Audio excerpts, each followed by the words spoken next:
No questions. Now let's talk the last one, financial strategy. Financial strategy, what is it all about? It's all about creating financial strategy, evaluate and manage financial risks, and assess organizational value.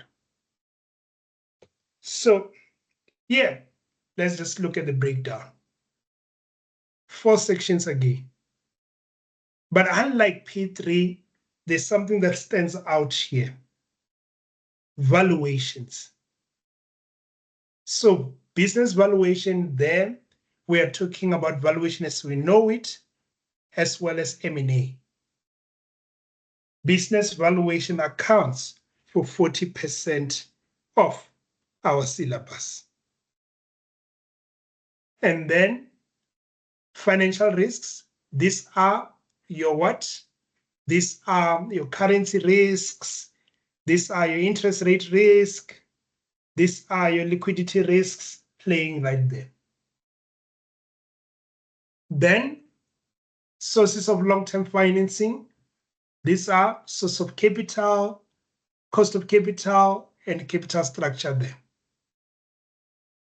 Financial policy decision, this is where we talk about where do things lie when we talk about the interrelatedness of the investment decision, financing decision, as well as the dividend decision. If an organization is to come up with financial objectives, how do they go about it? What are financial objectives? How do we look at them? How do we measure them? And all those things right there. How do you present yourself to make sure that you look good to your prospective funders?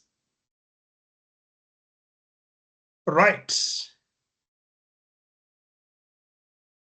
And now, just to better understand, we are saying the overall strategy must be supported by how its finances are organized. This requires an understanding of the different strategic financial objectives and policy that are open to an organization. The choice of these objectives, policy options will be heavily influenced by the financial market requirements and the regulatory environment. Source of long-term financing, what type of funds are available to the organization? How much should we take between debt and equity? And what is the impact? Where and how do these funds, where do these funds come from? These are the typical questions that for most finance degree CA stream, they will have been answered time and again. Indeed, we are cruising here. So this, as I was saying, here you will not learn anything. It's just a revision and a reorganization. Then here for financial risk, we revise the things like your FECs. The ones that we didn't cover as much will be your currency swaps. They are there. Your interest rate swaps, your interest rate parity. So they are there for the objective test, but you don't need to worry about them for what? You don't need to worry about them for the case study. Remember, for the case study, there are no calculations. It will therefore be about, yeah, we are worried about going into this country because they use a different currency than ours. Given the way we are planning to engage with the new subsidiary, what will be the risk that we are exposed to and how best do we manage them? So that is that. And the valuation, as I said, it's as we know it, your DCF, your PE, your net asset value, and your M&A strategy considerations, and that's what F3 is all about. So nothing new that you will see, just those small elements that we might not have covered quite strongly, say in a CA syllabus or in a finance management degree. But other than that, that's how F3 looks like. Any questions there?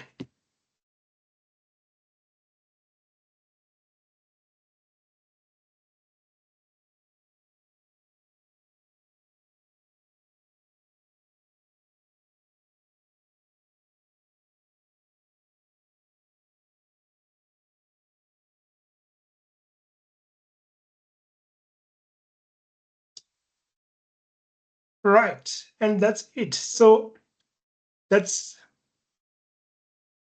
how strategic level looks like. This is what you can expect.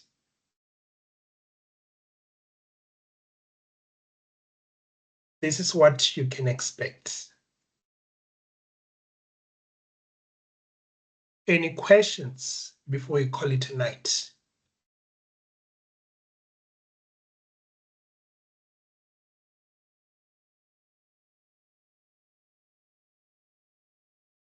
All right, Dumisani, and also I'll hand it over to Ere as she comes and close the session for us.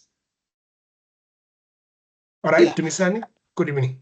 Yeah, I just want to check in terms of the strategy, because obviously one will need to understand the type of diversification that you need in terms of depending on the market. Will it require one to understand a specific industry, or it will be based on what is being put as a pre-seen? So you need to understand that industry to be able to identify the opportunities for diversification, opting out of the market and entering new market and so forth.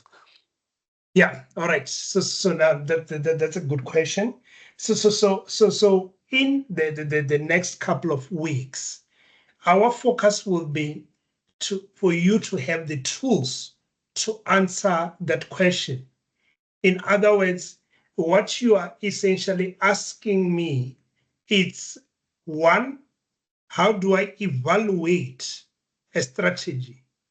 And that is section D of the syllabus, where now I'll then say, consider its suitability, acceptability, and feasibility. Then you'll say that when I'm doing that, what am I considering? Then I take you back to section A, the strategy process, where now you then say the environment is important to consider. The environment, as you rightly put, it includes competition, it includes customers, it includes suppliers, it includes the threat of new entrants as well as substitute, as well as other factors. So if I'm to decide to exit an industry or to diversify by entering a new one, I need to know that I'm not just coming from one frying pan into another, where now I'm going into a very competitive environment. So that means I will need to then have the mind to say, what are the tools that will then help me to jump ship into another industry? So I need to look at these factors, as I've mentioned. So the context that you'll then be given will then have given you enough to be able to put a view forward, where now you can say that, yes, this industry that the entity wants to do, I've got a concern because it is not growing. So if they were to diversify, they're just diversifying into a more competitive environment. And that will have then be informed by the models that will then be covering under section D as well as section A of the syllabus. So over the next few weeks, we're going to be covering what? We're going to be covering those guidance. But now when we get to the actual case study, we will now need to say context. And one of the things that we'll now be doing with the pre-seed is to just have an understanding of how does the competitive environment looks like? Who are the customers here? What is their power? Who are the suppliers? What is their bargaining power? Who are the competition and so on and so on? So that if you then get a task to say, we have now decided to enter into this space, to exit this space, you can be able to say that this will not work for this organization or not. Does that make sense? Yeah, it does make a lot of sense because I'm Sure. thinking, Yes. like you said initially, to say as a CEO, one will have sleepless night. You don't want to make a recommendation to exit to later Yes. find that it was the wrong decision. Yes. And it happens, Shane. It happens. But yeah. And when we talk about good decision making, we are talking about that it has to align with our value, with our purpose, and it has to fit into the environment. Because as a CEO, if I make a mistake and say that, but I made this mistake, I made this decision because we were under COVID. And someone said that, but COVID was going to end. But I didn't know. No one knew. We were all dealing with that environment as it was. Some decided to make strategies to not do anything. They survived and did well. Some decided to change. Some then thrived. Some didn't thrive. I mean, look at the time, even around COVID, we saw the likes of Facebook, Netflix, Microsoft hiring quite a lot because they were saying that the world is now going digital and online. Then after 2021, 2022, they had mass firing with Spotify and all these other guys.